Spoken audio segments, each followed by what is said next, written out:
A lo largo de la historia, los hombres se han estado matando en campos de batalla en todo el mundo.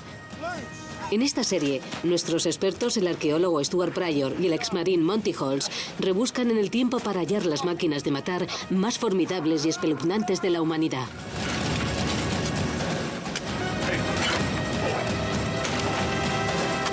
Desde la salvaje brutalidad de los mazos y mayales, la precisión quirúrgica de las espadas y hachas, el poder destructivo de las armas de asedio, la velocidad y sigilo de los arcos y ballestas, la elegancia y tecnología de las armaduras y la fuerza sobrecogedora y rudimentaria de la pólvora.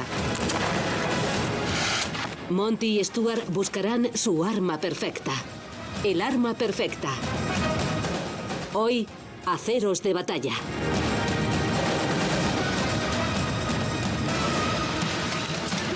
Los hombres siempre han utilizado instrumentos como el sílex, dagas de hierro y cuchillos de acero para hacerse daño los unos a los otros.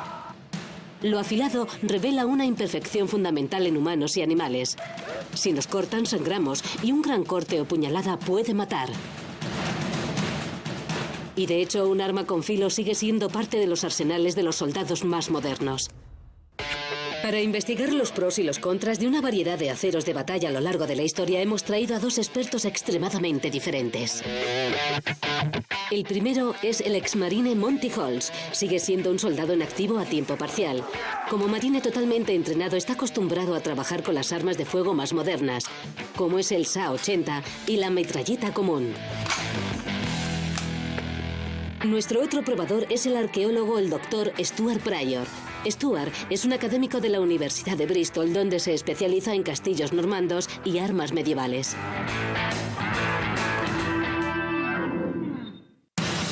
La búsqueda de Monty y Stuart del arma perfecta consistirá en una serie de demostraciones. Cada uno probará un arma elegida contra el otro. Descubrirán lo fácil que son de fabricar, el daño que pueden infligir en la carne y en la sangre, y lo difícil que resulta aprender a manejarlas.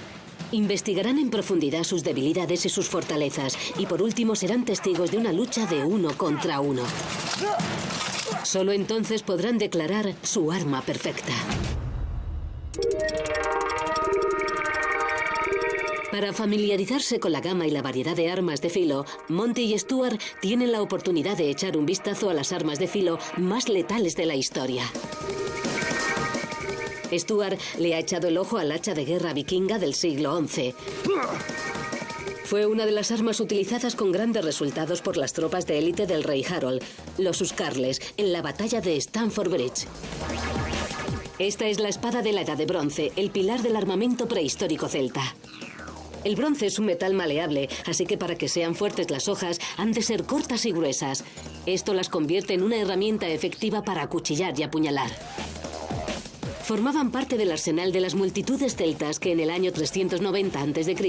aplastaron a un ejército romano al completo. Esto es un estoque del siglo XVII, que gustaba por la belleza de su diseño, así como por su capacidad para matar. Los caballeros utilizaban estas espadas en los duelos que tan populares se hicieron en Francia, hasta el punto de tener que ser prohibidos por el rey Luis XIV en 1679. Esta es la daga Catar, con tan mala reputación. Los príncipes medievales indios adoraban esta arma.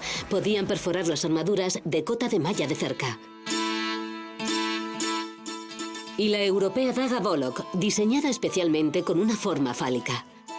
Los hombres las llevaban delante de los pantalones con la empuñadura orgullosamente erecta. Esta cuchilla corta es la Gladius romana. Los soldados llevaban esta arma junto con una lanza o jabalina. Durante cientos de años su ejército fue la mejor máquina de luchar del mundo antiguo. La larga espada de doble filo europea tiene una ingeniosa característica. Atención a este corte transversal con forma de diamante, una forma que le añade mayor fuerza a la espada sin hacerla más pesada. Sí, está bien. Es la mía. Después de un rato con algunas de las peores armas de la historia, Monty y Stuart deciden cuáles quieren defender. Monty elige la espada larga, con su enorme hoja de 1 metro de largo y una superficie de corte de doble filo. Stuart escoge el hacha de guerra, de más de 2 kilos y una brutal potencia aplastante, cortante y machacadora. Ahora que ya han elegido las armas para defender, es hora de una prueba de realidad. Lo que pueden hacer estos monstruos en carne y sangre de verdad. Resulta que cada una de las armas elegidas daña de forma muy diferente.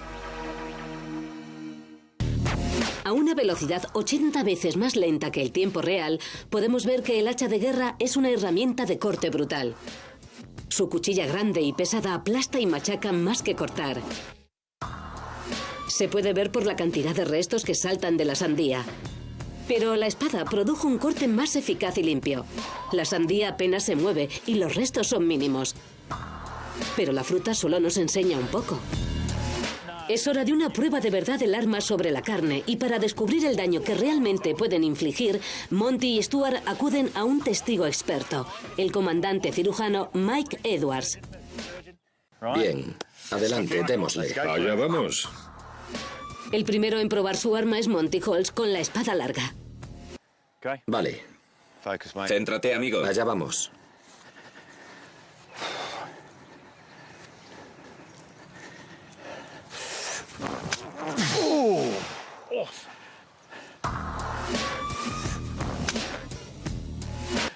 Es horrendo, ¿verdad? Horrendo. Para ser sincero, me ha parecido bastante desagradable. Ha sido horrible el pensar hacer esto a una persona, es inconcebible. Pero fue como un disparo. Fue un corte excelente y limpio, es todo lo que puedo decir. Si queremos tener una mejor visión de ello, puedes retirarme las cuerdas y ver el interior. Por supuesto. Como puedes ver, has atravesado la piel, la grasa, el músculo y el hueso, todos los vasos sanguíneos. Has rajado todo el camino descendente por la cavidad pectoral y lo has arañado. Bien. Pero lo más significativo es que has seccionado la arteria principal. Pero no es una muerte inmediata. Una herida como esta probablemente conduciría a la muerte tras 10 o 15 minutos debido a la hemorragia o sangrado masivo de la herida abierta. Debería imaginarme que lo que pasaría es que después de haberle hecho esto, pasarías por encima de él y tus amigos terminarían con él. Y así es como funcionaba la batalla, ¿no?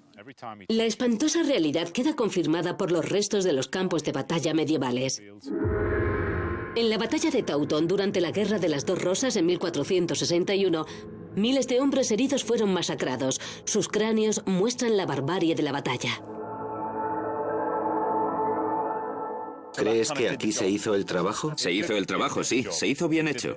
Gracias. Una mezcla de sentimientos, para ser sincero. Una mezcla.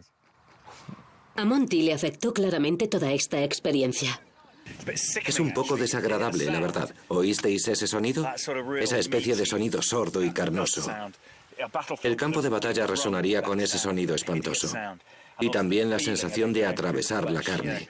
Ya sabes, la idea de hacer eso a otra persona es impensable. Luego llega el turno de Stuart con el hacha de guerra. ¿Cómo se comportará esta hacha más pesada y brutal con la carne de cerdo?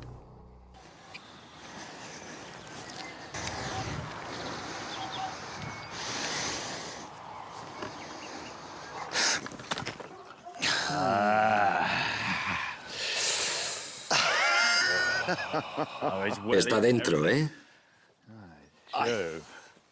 Sí, sí que lo está.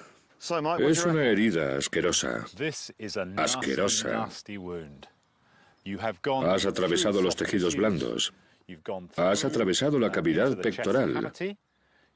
Probablemente también los pulmones. Y creo que has llegado al corazón.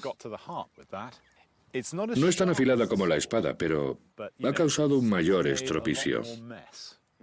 Este adversario habría muerto en cuestión de segundos. La verdad es que fue bastante horrible. Es decir, lo primero de todo te preocupa no darle, pero cuando te centras y lo golpeas, luego le das a la carne y al hueso y cartílago, notas la resistencia. Y debido al peso de esta cosa, notas cómo cae tu oponente. Y al final está la cavidad pectoral. Y notas que el oponente se clava al final de este arma, y es horrible. Supongo que lo sacabas e ibas a por el siguiente. Pero al final, el Dr. Edwards solo pudo juzgar qué arma causó más daño. Bien, sí, es una decisión difícil. Como decís, los dos conseguisteis vuestro objetivo. Tu golpe es más un aplastamiento que un corte. Tu golpe es muy afilado y quirúrgico. Poniendo las cosas en la balanza, un corte limpio, arterias seccionadas, todos los tejidos al aire, tiene que ser la espada. Después de haber visto sendas armas cortar un cadáver de cerdo indefenso, es hora de ver cómo cortan a hombres de verdad en actos bélicos.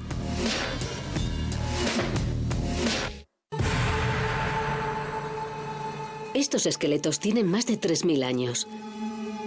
Hallados en el oeste de Inglaterra, son posibles pruebas de un truculento asesinato. El arqueólogo Richard Osgood excavó el yacimiento en 2001. Sabemos que es un hombre joven. Tenía unos 20 y pico años cuando murió. Probablemente medía 1,78 m, 1,80 m. Si empezamos por este lado, aquí están los restos de su pelvis.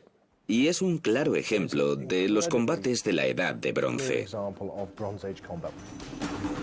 Osgood se percató de que ante él había un ejemplo de una serie de golpes violentos. Una lanza había perforado la pelvis desde atrás, se había abierto camino con la punta hasta salir por el otro lado. Un golpe debilitador, pero no letal. El segundo golpe, sin embargo, al menos le paralizaría. Una estocada desde atrás a través de las vértebras lumbares que cortó la médula espinal. Y además la punta de la lanza todavía estaba alojada en la médula. Pero fue el ataque final el más espantoso. Mientras yacía boca abajo, recibió un golpe de gracia. Casi seguro que una lanza volvió y le golpeó en la cabeza, lo que le mató al instante. Osgood volvió a Tomarton, donde fueron encontrados los cuerpos para llegar al fondo del misterio. Llegamos aquí a finales de los años 90, casi en 2000, para empezar un proyecto y ver qué podíamos descubrir. Pudimos ver que esa gente estaba en una zanja lineal y casi justo ahora hemos oído la historia de una disputa fronteriza entre dos grupos y una sociedad que hizo una declaración final destruyendo a aquellos que intentaron quitarles la tierra. Y poco a poco, las piezas del rompecabezas fueron encajando. Los cuerpos en una zanja, tapados precipitadamente, y la violencia del ataque. Hay que tratarlo como un único y gran escenario del crimen. Este es un hombre que formaba parte de un grupo que reclamaba una tierra y por la que al parecer se pelearon, le mataron y le tiraron a una zanja justo con al menos otras 4 personas. Este lugar nos muestra que hubo episodios de extrema violencia, que la gente estaba bastante preparada para luchar y morir por la tierra que querían. Según Osgood, lo que revela con gran sorpresa la refriega fronteriza de Tomarton de hace más de 3000 años es la facilidad con la que una supuesta era pacífica se tornó en violenta. Y más importante aún, el potencial totalmente asesino de algunas de las armas más sofisticadas. Pero la acción de cortar es algo en lo que la mayoría de nosotros no se para a pensar. Resulta que cuando una cuchilla corta un trozo de carne o un trozo de fruta, la ciencia de lo que está sucediendo en el filo de la cuchilla es una historia increíble. El doctor Mark Miodonik es el director de investigación de metales en el King College en Londres. Asombrosamente, el corte es un proceso a escala atómica. Y eso se debe a que todo está hecho de átomos. Así que cuando corto este trozo de cerdo, está hecho de átomos y los estoy separando con este cuchillo. Y si pudieras ver el filo de la punta del corte, verías átomos. Y esos átomos se mantienen juntos gracias a unas fuerzas atractivas llamadas enlaces. Lo fuertes y flexibles que sean estos enlaces depende de los átomos y del material. Así pues, el hueso tiene unos enlaces fuertes entre sus átomos, haciendo que sea muy resistente a la fractura, mientras que sustancias como la piel tienen enlaces más débiles que la hacen elástica. Se puede ver lo elásticos que son estos enlaces con este globo. Apriétalo y luego suéltalo y vuelve otra vez. Así que los enlaces se expanden y luego recuperan la fuerza y todos los átomos saltan como un látigo. Y si quiero romper los enlaces, tengo que concentrar mucha energía en una zona pequeña y es algo bastante difícil de hacer con mi pulgar porque se van a expandir y luego volverán a su sitio. Así que lo que necesito es un utensilio afilado en el que pueda concentrar mucha energía en un lugar pequeño. Voy a intentar utilizar esto. Así que lo mejor para romper enlaces atómicos son las concentraciones de presión máxima y extremadamente puntiagudas sobre los enlaces. Como por ejemplo esta cuchilla de diamante empleada en la cirugía. Es un solo cristal de zafiro, es uno de los materiales más duros del planeta. Básicamente es un sílex de alta tecnología. Ha sido perfeccionado utilizando un diamante para pulirlo y que sea uno de los mejores y más afilados que vais a ver. Así que el filo es sin duda un ingrediente fundamental para un corte efectivo. Pero no lo es todo. Cuando lo que tratas de cortar es duro, casi tan duro como la cosa con la que estás intentando cortar, necesitas una estrategia diferente. No puedes utilizar solo las concentraciones de presión. También tienes que causar un impacto contra el material. Así que si quieres cortar, digamos, un hueso con un metal, hay que intentar causar un impacto. En otras palabras, lo tengo que golpear.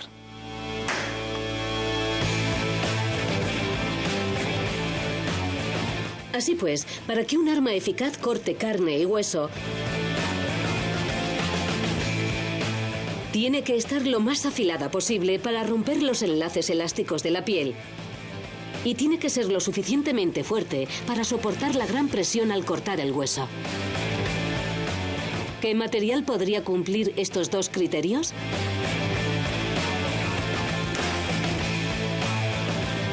Para probar una variedad de distintas sustancias, tenemos que utilizar una de las máquinas más grandes de metalurgia, el analizador de presión arbitrario.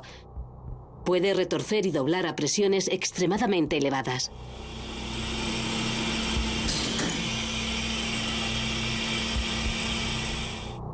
El primero en la máquina será el sílex. Utilizado como hacha y puntas de flecha, hace más de 5.000 años, puede proporcionar un filo muy cortante, pero con muy poca fuerza se hace añicos. El siguiente es el bronce. Durante miles de años el bronce fue el eje de la elaboración de armas.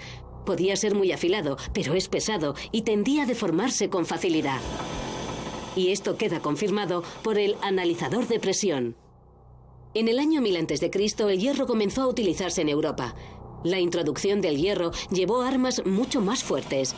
En el analizador de presión arbitrario, el hierro es mucho más difícil de doblar que el bronce. Cuando los herreros trabajaban el hierro, descubrieron que podían convertirlo en un material aún mucho más útil que podría fabricar armas mucho más letales. El acero. Tal y como revela la máquina, es considerablemente más fuerte. Cuando los herreros se volvieron más sofisticados, descubrieron por ensayo-error que podían mejorar el acero golpeándolo cuando estaba caliente y enfriándolo muy rápido en agua y luego calentándolo de nuevo. Estos procesos se llamaron temple y revenido. La diferencia en las propiedades del acero como resultado de estos procesos es considerable. Esto es acero forjado. Se le ha dado forma con el martillo, así que os puedo mostrar que es resistente pero no muy duro. Lo puedo doblar y tiene bastante elasticidad, pero no sería bueno para un cuchillo porque no es lo suficientemente duro. Este es el mismo acero, pero ahora lo he enfriado en un baño de agua fría y lo voy a tener que apartar, ¿vale? El mismo acero. Mira lo diferentes que son las propiedades. Puedo romperlo con las manos, pero esto es lo que quieres que no tengan las cuchillas. Es el mismo acero. Ha sido tratado con calor, pero luego ha sido templado. Así tiene una superficie muy dura y un centro muy resistente.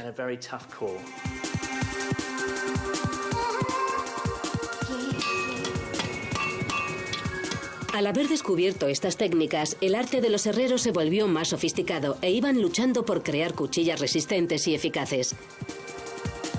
Para explorar este arte, Monty y Stuart visitan a uno de los herreros que aún quedan trabajando en Inglaterra, Steve Blewett. Para hacer una hoja, el hierro forjado tiene que ser martilleado cuidadosamente y calentado para reforzarlo. La hoja tiene que recibir martillazos.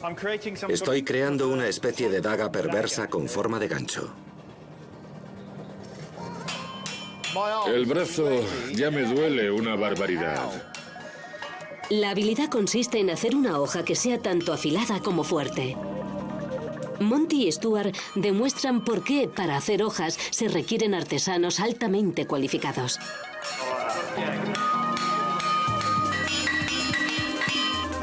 No obstante, sus hojas siguen cumpliendo con su labor. Esto parece la hoz de un druida. Sí, ¿verdad? Sí, sí, te imagino en Stonehenge cortando hierbas. ¿Vamos a ver si cortamos algo? Sí, vamos. ¡Hey! Limpio como un cuchillo en mantequilla. Mira eso. Es hora de que Steve Blewett revele las artes oscuras del herrero profesional. Entonces, Steve, ¿qué hay en la forja? Esta es la cabeza de tu hacha de ¿En guerra. serio? ¿Puedes levantarlo para que lo veamos? Mira eso, Monty. Un arma de campesino, amigo. Un arma de campesino. ¿De qué está hecha? De hierro forjado refinado. Forjado y refinado, ya. Para transformar el hacha en acero básico, primero tiene que calentarse por encima de los 900 grados. ¿Cuál es el siguiente paso? Si te apartas te lo enseñaré. Vale. No te quemes la barba. A fin de cuentas, el hacha no es más que una pieza regordeta de un metal pesado. Como muestra esta secuencia a cámara lenta, la acción de corte tiene más que ver con el aplastamiento de su gran peso al golpear la carne. Así que no va a importar demasiado si es blando o frágil. Siempre y cuando sea sólido, hará su trabajo. Así que la calidad del acero no tiene que ser tan alta como para la espada. Para Steve, supuso un temple y revenido básicos y fue un trabajo relativamente sencillo.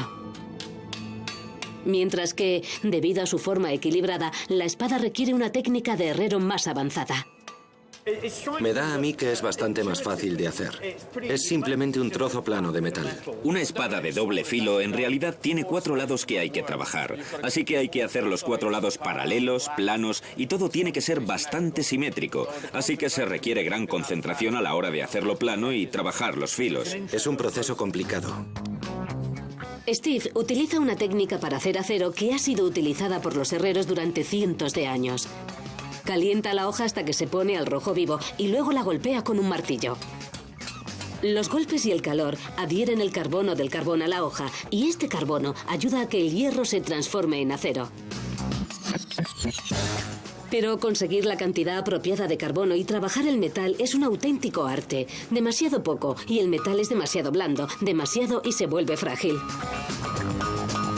¿Y qué puede salir mal en el transcurso del proceso? Cuanto más cerca estás de acabar la hoja, más fino es el material y es mucho más propenso a quemarse en el fuego, lo que puede arruinar el trabajo de todo un día. Así que tratar de hacer la espada de Monty lo suficientemente delgada para ser afilada, pero no demasiado delgada, de forma que sea maleable y dúctil, le lleva a Steve la mayor parte del día. Hoy en día la ciencia de la elaboración del acero se entiende con mayor profundidad. Resulta que el calentar, martillear, enfriar y templar, todo esto le aporta fuerza y rigidez al acero al reestructurar la estructura cristalina del metal. Aunque los herreros nunca entendieron por qué sus técnicas eran tan eficaces, el misterio de su arte creó algunas de las armas más letales jamás vistas. Y esta es tu arma terminada. Está fenomenal. Básicamente tenemos un mango de madera de fresno y los lados están protegidos con acero que con suerte evitarán que lo corte una espada. Esto detendrá a Monty en seco. Con suerte.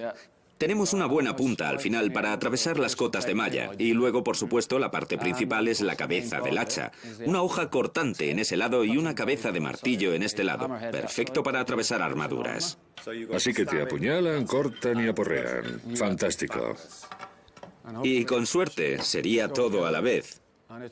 Rematado por un tornillo bastante picudo. Lo que supongo que se utiliza para apartar los escudos y clavar el pincho. Sí, puedes utilizarlo para una serie de cosas. Está genial. No puedo esperarme a utilizarlo. Cuidado, Monty. Allá voy. Esta es tu arma acabada. No puedo creerme la transformación entre ese horrible trozo de metal simplón que vi antes y esta fantástica e increíble obra de artesanía. Pero háblame también de las demás piezas. Sí, esto es el guardamano de la espada que te protegerá las manos de otras armas. Y luego el mango, que está hecho de madera y cubierto de cuero sin curtir. Tiene el latón en cada extremo. Y esto es lo que lo mantiene unido. Sí, y se deslizará. La última pieza. Y por último está el pomo, que es un contrapeso para equilibrar la hoja. Esta es tu arma terminada, ahí tienes. Muchas gracias. Se la ve estupenda. Y cuando la sostienes, todo lo que quieres hacer es causar daño con ella. Un académico calvito y con barba puede mantenerse al margen, sinceramente. El momento de la verdad. ¿Cuál es la más fácil de fabricar? Soy consciente de que te encuentras entre dos hombres grandes y bien armados, pero voy a someterte a presión. ¿Cuál de estas es más fácil de elaborar? Bueno, el hacha de guerra tiene varios componentes. No es fácil hacerlo. Pero si tuviera que decir algo, diría que hay más tecnología en la espada y que probablemente se tardaría más en aprender a hacerla. Así que voy a tener que decir que el hacha es la más fácil de fabricar. Steve, me decepcionas. Creo que dejaré que os las arregléis vosotros dos solos. Fuera del alcance de mi espada.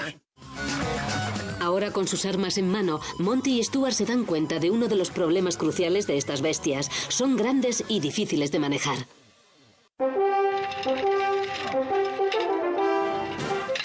Una espada larga puede llegar a medir hasta 1,60 m de largo y puede pesar casi 3 kilos. Mientras que el hacha de guerra normalmente mide más de 2 metros de largo y puede pesar más de 4 kilos. Sumado al peso de la armadura, que puede llegar a los 35 kilos, significa que el soldado medieval cargaba con casi la mitad de su propio peso. El peso y la maniobrabilidad, o técnicamente hablando la carga, puede dar un cambio en la batalla. Por ejemplo, en la batalla de Agincourt, en 1415, los ingleses ganaron una victoria decisiva contra los franceses. Los nobles franceses portaban armas y armaduras pesadas. Con el calor de la batalla se quedaron empantanados en el barro y fueron masacrados por miles por unos ingleses poco armados. Para estudiar estos problemas, Monty y Stuart han elaborado una prueba para averiguar cuál tiene mayor carga. Monty correrá con cada arma por un peligroso foso. Las rápidas corrientes acuáticas y las gruesas algas simularán el hostil campo de batalla.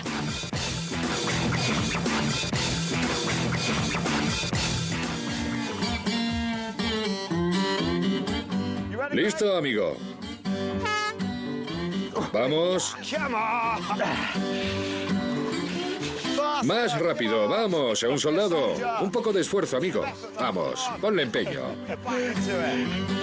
No me hagas subir hasta ahí. Con fuerza, Monty, vamos, tú puedes hacerlo.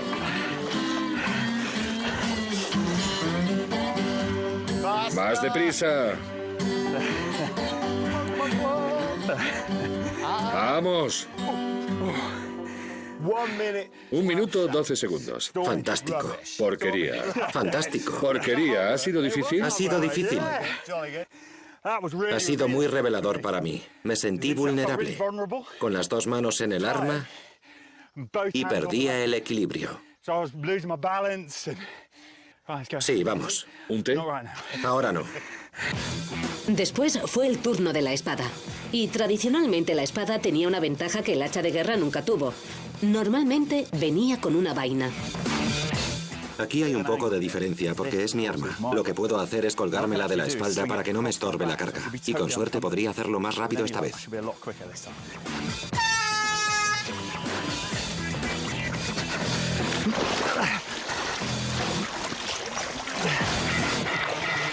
Vamos, Mayor Horst, ponle empeño.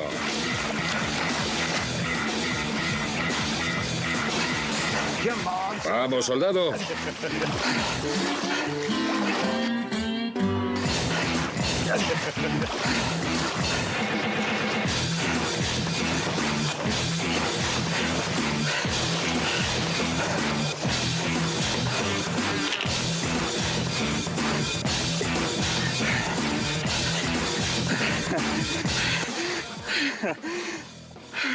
Oh, tío, lo siento. Nunca, nunca. 51 segundos. 1:12 la última vez. Genial, genial. Se nota, ¿eh? Gran diferencia. Como tienes los brazos libres, puedes mantener el equilibrio más ligero. Una gran diferencia. Y no te sientes vulnerable. Habiendo traído ya las armas hasta el campo de batalla, lo siguiente es utilizarlas. Para familiarizarse con las técnicas necesarias para dominar las armas elegidas, Monty y Stuart llaman a filas a reclutas inexpertos. En este caso, un grupo de moteros de Nottinghamshire. Y para ayudarles a entrenarse, Monty y Stuart han invitado al maestro en armas John Naylor y al armero profesional y experto en armas Steve Loom. Su reto consiste en proporcionar a los moteros el entrenamiento más completo posible en tan solo media hora. John les enseña los movimientos básicos.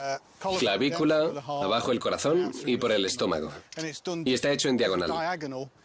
La mano derecha hace casi todo el trabajo, bien firme, y la izquierda solo da el golpe final. Y cuando le golpeas hacia abajo, tienes que imaginar que pasa por ese arco. Y así dibujas el final. Y así es como echa las tripas por el suelo. El grito en realidad es mucho más que algo meramente psicológico. Te aprieta el cuerpo. Cuando gritas, todos los músculos de tu estómago se aprietan, porque estás expulsando aire. Y eso te da un 10 o 12% de fuerza extra. Luego vino el turno de Steve y el equipo del hacha de guerra. Bien, apoyados en los pies, culo hacia adelante. Luego golpeamos y retrocedemos para protegernos. Levantamos y cortamos. Al oponente. Golpead. Atrás. Cortad. Es un hacha. Adelante. Cuando la mano baja, el mango produce mayor potencia. Y sea lo que golpee, va a ser mucho más duro. Golpead. Atrás. Cortad. Paso. Golpead. Atrás. Cortad. Paso. Para averiguar lo bien que han estudiado sus armas, los equipos tendrán que atestar un golpe al cadáver de un cerdo y ver qué tipo de daño son capaces de infligir. La primera es la espada larga. ¡Cielos! Está mejor, mejor.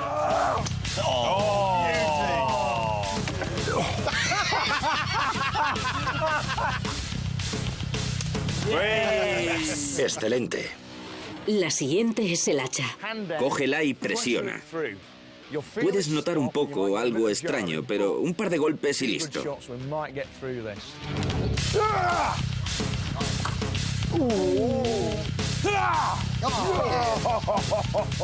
Hemos dado al hueso 2 o 3 veces. Sí, hemos dado al hueso. Corta por ahí. Lo que está claro es que incluso después del entrenamiento, Monty y Stuart y los moteros no han dominado realmente el letal potencial de sus armas. Lo que se necesita es un entrenamiento avanzado, utilizando un equipo científico a la última. Para sacar el máximo de velocidad y potencia de sus armas, los expertos John y Steve analizarán la forma en la que Monty y Stuart se mueven, utilizando un sistema llamado captura de movimiento. Monty y Stuart llevan este traje que va conectado a un ordenador. Mediante detectores en el traje, el ordenador puede medir exactamente cómo se mueve el usuario que lo viste. Esto les permite calcular la velocidad de la hoja y cuánta energía se desperdicia por la mala técnica. Bien, echemos un vistazo. Puedes verte con los pies hacia adelante los dos, en vez de formando un ligero ángulo con forma de L, que es lo que mantiene tu equilibrio. Y puedes ver que te inclinas hacia adelante, sobre él. Esto parece más un movimiento de fiebre del sábado noche que una postura de guerrero, ¿verdad? Mira eso. ¿Qué estoy haciendo? De nuevo, la captura de movimiento permite a Stuart trabajar en la debilidad de su técnica. Entonces traemos nuestra pierna derecha y con un movimiento vamos a bajar la mano y cortar desde el hombro hasta la base de las costillas de un solo golpe. Todo sigue. Manos, cuerpo, pie, pies. Un movimiento limpio a lo largo que raja al oponente. Y según el ordenador, el entrenamiento parece estar mereciendo la pena de verdad. ¿Qué diferencia? Se ve mucho mejor. Tienes más equilibrio, tienes más control sobre ella. La captura de movimiento hace maravillas. Stuart ahora está mucho más equilibrado y el efecto sobre la cabeza del hacha de guerra fue impresionante. El ordenador puede decir que antes del análisis de la captura de movimiento, la velocidad del golpe hacia abajo es de 12 metros por segundo. Después es de hasta 24 metros por segundo. Y cuando se utiliza de forma correcta, el largo mango del hacha aumenta también la fuerza del golpe. Esto parece que estoy listo para la lucha, mientras que antes estaba mariposeando, haciendo cosas ridículas. Así que definitivamente tu entrenamiento ha merecido la pena. Stuart con un hacha de guerra es una visión que inspira terror en el corazón de cualquier posible enemigo. Pero el hecho de que lleve puesto un traje muy ceñido de terciopelo negro al mismo tiempo suaviza el efecto. Al final era un hombre transformado. Tenía un verdadero destello en los ojos, ya sabes, bastante preocupante. Cuando empiezas a entender cómo son los movimientos, es mejor. Hace un calor espantoso en este traje. Cuando empiezas a entender los movimientos que son, es fantástico. A medida que aumenta la velocidad del hacha de Stuart, también lo hace su capacidad para cortar con eficacia. pero nunca alcanzará la pura potencia de corte de uno de los aceros más significativos de toda la historia. A lo largo de la historia de la espada hay una hoja que provoca la sensación de sagrado, de perfección y de respeto reverencial, la katana. Era el arma elegida por el guerrero de élite de Japón, el samurái. Se dice que la hoja de la katana que conocemos hoy en día se desarrolló en torno al 700 después de Cristo.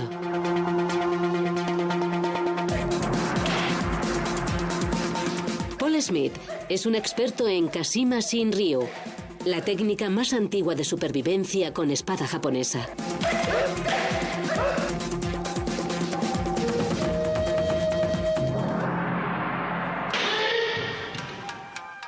La forma y la longitud de la espada han cambiado varias veces, pero uno de los estímulos principales para el cambio de la ingeniería de la espada fue cuando los mongoles invadieron Japón.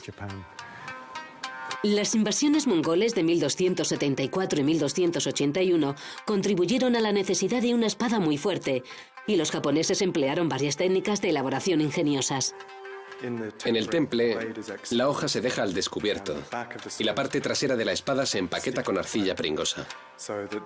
Así la exposición de la hoja significa que la hoja se vuelve muy dura, mientras que la parte de atrás de la espada se queda más blanda y puede absorber parte de los golpes del impacto de las espadas.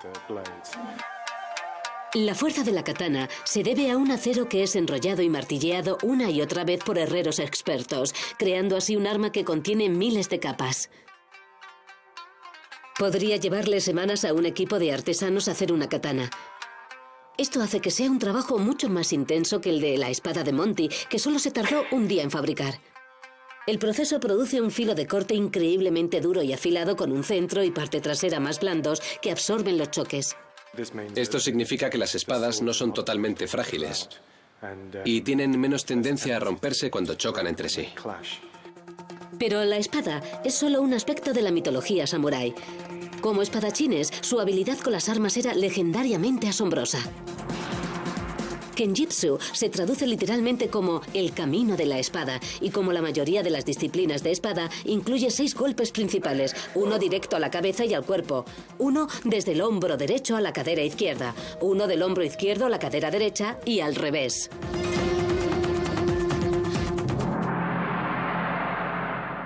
Volviendo a la sesión de captura de movimiento, John ha estado intentando enseñar a Monty cómo elevar su dominio de la espada hasta el nivel de un samurái. Ese movimiento fue un golpe clásico de cricket, fuera de la cobertura. Para ahí. Puedes ver cómo el codo sube y tu muñeca se flexiona hacia abajo. Así que estás rotando y el arma te lleva a ti, en vez de llevarla tú a ella. Con esta especie de acercamiento técnico, John puede empezar a pellizcar la técnica de Monty. El secreto está en realidad en tus caderas y en los hombros. Si están cuadrados y en equilibrio y tu cuerpo está bien erguido, no importa lo que hagan tus piernas. Puedes moverte por ahí y seguirás manteniendo el equilibrio. Sí. Haremos un corte y le golpearemos en la clavícula del hombro, a través de las costillas, por el corazón y saldrá por el otro lado del cuerpo. Es muy intransigente esto, ¿verdad? No es esgrima. No, sin duda no es esgrima. Es un hombre en un campo de batalla tratando de asegurarse de que eres tú el que palma y no otro. Es una carnicería, básicamente, ¿verdad? Los caballeros europeos del siglo XV empezaban a entrenarse con la espada cuando tenían 6 o 7 años. A los 15 ya se les consideraba suficientemente experimentados para ir al campo de batalla. Ya puedes ver en este segundo que me parece mejor. Se carga mejor. Al menos tus caderas empiezan a moverse. Mira la cantidad de potencia que hay al girar tus caderas y tus hombros empiezan a descargar el golpe. Ha estado perfecto. Justo hacia el corazón y por el otro lado del cuerpo del oponente. Y todavía hay más. Gracias al sistema de captura de movimiento, era posible medir la velocidad de la punta de la espada y hacernos una idea de lo fuerte que podría golpear Monty.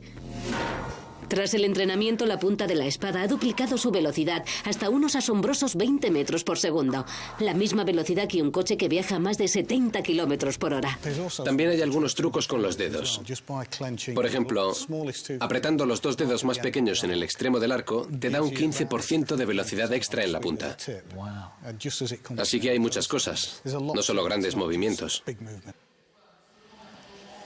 Maximizar la potencia de la estocada hacia abajo fue una de las razones del auge de una técnica de guerra increíblemente letal: la carga de caballería. Una de las cargas de caballería más significativas de la historia británica fue en 1644, en la batalla de Marston Moor. La guerra civil inglesa se había estado disputando durante más de 2 años entre los partidarios del rey Carlos I y los parlamentaristas contrarios. En Marston Moor, en Yorkshire, los ejércitos se enfrentaron con infantería en el centro y con caballería a cada lado. A las 7:30, la caballería parlamentaria, dirigida por Oliver Cromwell, cargó contra las fuerzas reales. Los caballeros, blandiendo espadas, fueron devastadores. Acabaron con el ejército del rey, venciendo de forma aplastante en una batalla que cambiaría el curso de la guerra civil inglesa y de la historia del país. Unos 5 años después de Marston Moor, el rey fue decapitado y Gran Bretaña cayó bajo el mandato de Oliver Cromwell. Pero la espada de caballería se volvió realmente efectiva con la creación de una nueva hoja. Este es un sable de caballería del siglo XIX que se hizo famoso por la brigada ligera al mando de la guerra de Crimea. Tiene una hoja curvada que la adoptó tras la experiencia de haber luchado en la India en los días del Raj. La hoja curvada se basaba en el talwar indio y el samsir persa. Y de los encuentros con las hojas curvas otomanas, los europeos acuñaron el término cimitarra. La curva es excelente para un hombre de caballería porque es menos probable quedarte atascado en tu oponente mientras montas. Porque si se te atasca, la has perdido y te quedas desarmado en mitad del campo de batalla. De la misma manera, la hoja curva presentaba una pequeña superficie al enemigo y así se multiplicaba su eficacia. Si vas a lomos de un caballo y cortando hacia abajo es lo ideal. La carga de caballería también era eficaz por otro motivo. Daba pánico al enemigo. Y un miedo similar se inducía a los enemigos de los gurkhas con su famoso cuchillo, el kukri. ¿Reconoces esto? Sí, un arma legendaria. El cuchillo kukri de los Gurkha. De hecho, para los miembros del régimen Gurkha es como un honor llevar este cuchillo. Todavía lo blandirán en las batallas gritando a Yoga Kali porque es un gran arma. Yoga Kali significa... Significa ya llegan los Gurkha, así de simple. Y se utilizaba para sembrar el pánico en todo el mundo. Si tienes ese soniquete en los oídos y unos cuantos Gurkha corriendo hacia ti blandiendo uno de estos... El poder psicológico de los Gurkha y su legendario kukri es enorme. Se solía decir que la hoja no podía volver a su vaina sin sangre, y esta reputación llevó a los enemigos a escapar del campo de batalla nada más ver aparecer este acero. Una gran historia de las Malvinas. Cuando los argentinos oyeron a los paracaidistas dijeron, vale, habrá una lucha. Los SAS están ahí y es un poco peligroso. Atravesaron un par de montañas porque sabían que los Gurkha iban a venir y creían en el mito de que les cortarían la cabeza cuando les capturasen. Esto les aterraba más que ninguna otra cosa, el arma afilada. Como todas las armas de cerca, el miedo se intensifica por la proximidad del enemigo.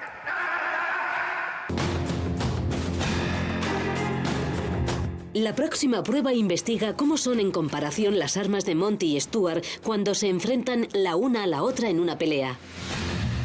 Los expertos John Naylor y Steve Lund, el hacha de guerra y la espada.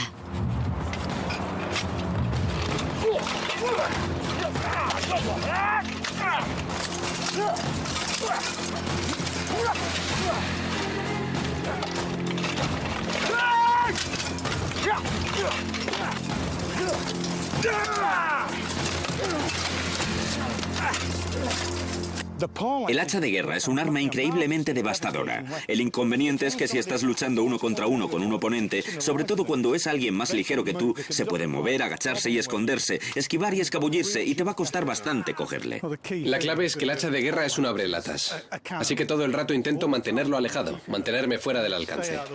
Es un equilibrio entre la flexibilidad y la protección.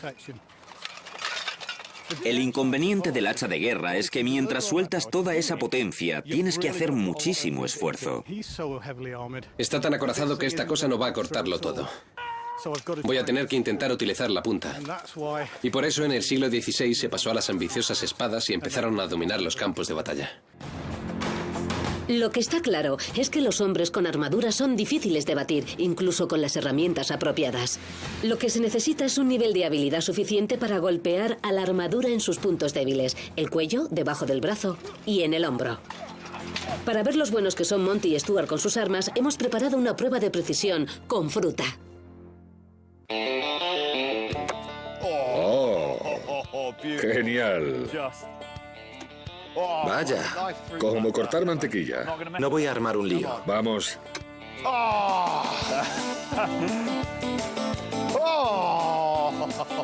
Si le doy, seré un dios, ¿verdad?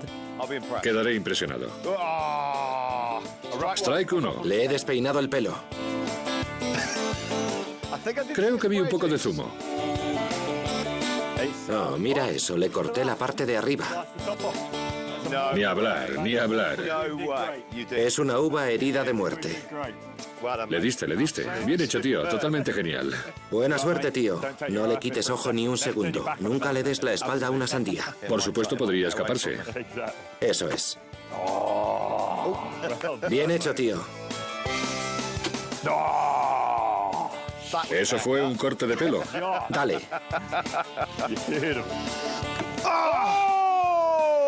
Oh, no, tío, qué humillación. Estoy seguro de que lo esquivo. A ver, ¿qué cabeza era de ese tamaño en la época medieval? Por el amor de Dios.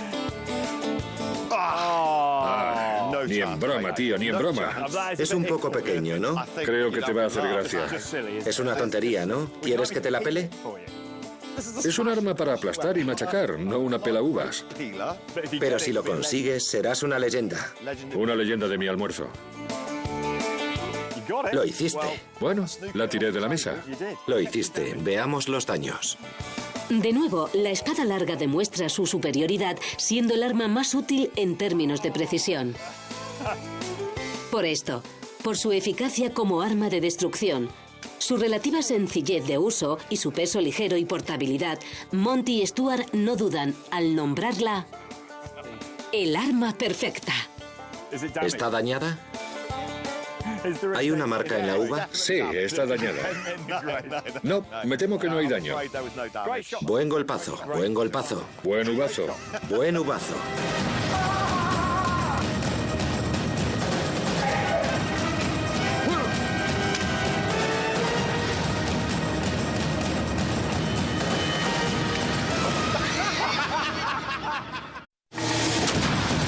A lo largo de la historia, los hombres se han estado matando en campos de batalla en todo el mundo. En esta serie, nuestros expertos, el arqueólogo Stuart Pryor y el exmarín Monty Halls, rebuscan en el tiempo para hallar las máquinas de matar más formidables y espeluznantes de la humanidad.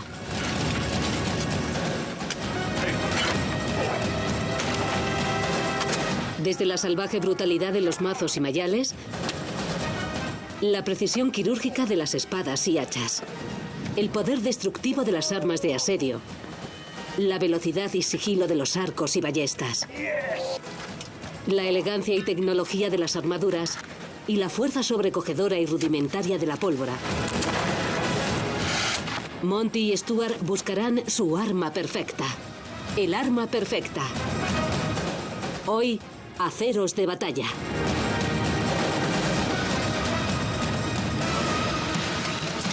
Los hombres siempre han utilizado instrumentos como el sílex, dagas de hierro y cuchillos de acero para hacerse daño los unos a los otros. Lo afilado revela una imperfección fundamental en humanos y animales. Si nos cortan, sangramos, y un gran corte o puñalada puede matar. Y de hecho, un arma con filo sigue siendo parte de los arsenales de los soldados más modernos. Para investigar los pros y los contras de una variedad de aceros de batalla a lo largo de la historia, hemos traído a dos expertos extremadamente diferentes. El primero es el exmarine Monty Halls. Sigue siendo un soldado en activo a tiempo parcial. Como marine totalmente entrenado, está acostumbrado a trabajar con las armas. Elegido las armas para defender. Es hora de una prueba de realidad.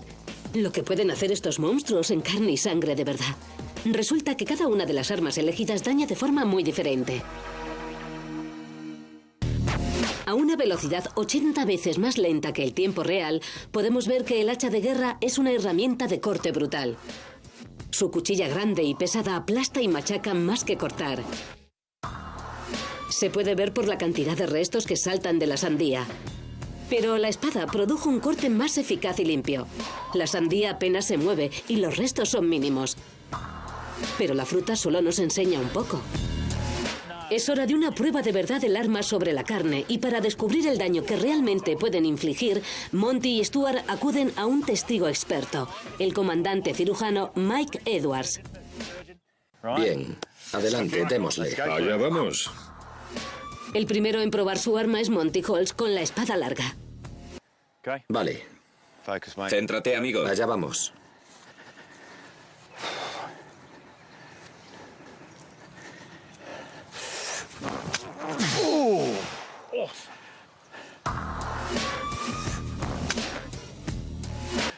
Es horrendo, ¿verdad? Horrendo. Para ser sincero, me ha parecido bastante desagradable. Ha sido horrible el pensar hacer esto a una persona, es inconcebible. Pero fue como un disparo. Fue un corte excelente y limpio, es todo lo que puedo decir. Si queremos tener una mejor visión de ello, puedes retirarme las cuerdas y ver el interior. Por supuesto.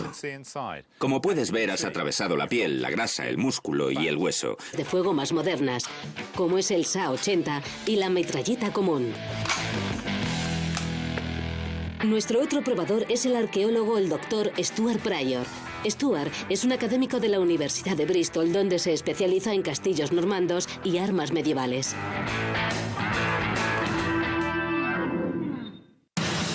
La búsqueda de Monty y Stuart del arma perfecta consistirá en una serie de demostraciones.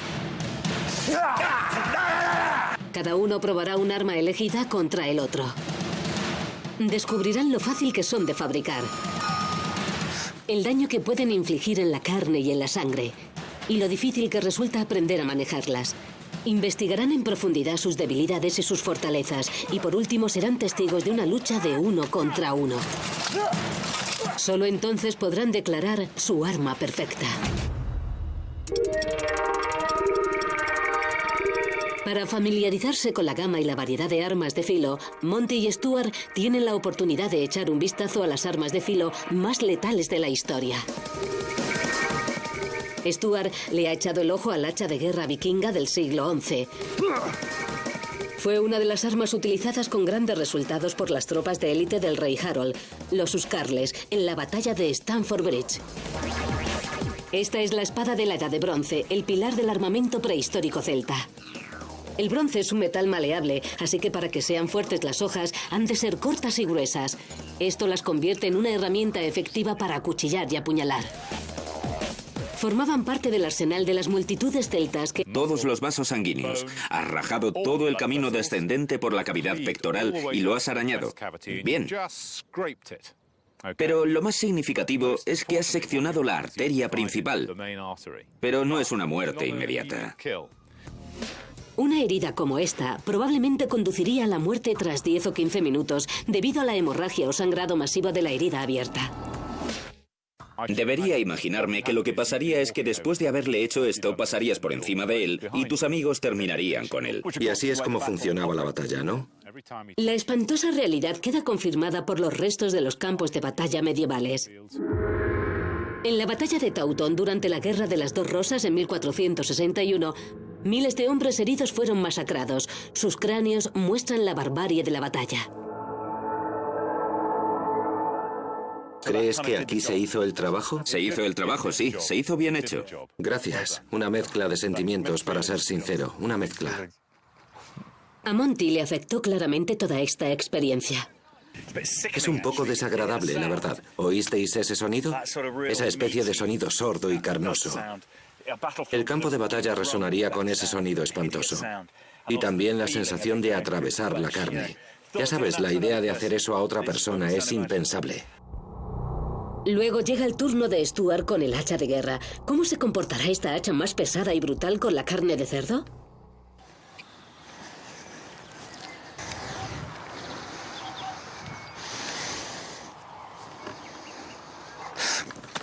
En el año 390 a.C. aplastaron a un ejército romano al completo. Esto es un estoque del siglo XVII, que gustaba por la belleza de su diseño, así como por su capacidad para matar. Los caballeros utilizaban estas espadas en los duelos que tan populares se hicieron en Francia, hasta el punto de tener que ser prohibidos por el rey Luis XIV en 1679. Esta es la daga Qatar, con tan mala reputación. Los príncipes medievales indios adoraban esta arma. Podían perforar las armaduras de cota de malla de cerca.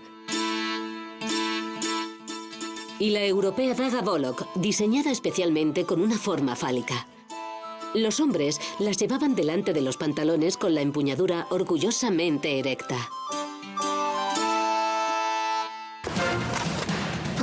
Esta cuchilla corta es la Gladius Romana. Los soldados llevaban esta arma junto con una lanza o jabalina. Durante cientos de años su ejército fue la mejor máquina de luchar del mundo antiguo. La larga espada de doble filo europea tiene una ingeniosa característica. Atención a este corte transversal con forma de diamante, una forma que le añade mayor fuerza a la espada sin hacerla más pesada. Sí, está bien. Es la mía. Después de un rato con algunas de las peores armas de la historia, Monty y Stuart deciden cuáles quieren defender. Monty elige la espada larga, con su enorme hoja de 1 metro de largo y una superficie de corte de doble filo. Stuart escoge el hacha de guerra, de más de 2 kilos y una brutal potencia aplastante, cortante y machacadora. Ahora que ya han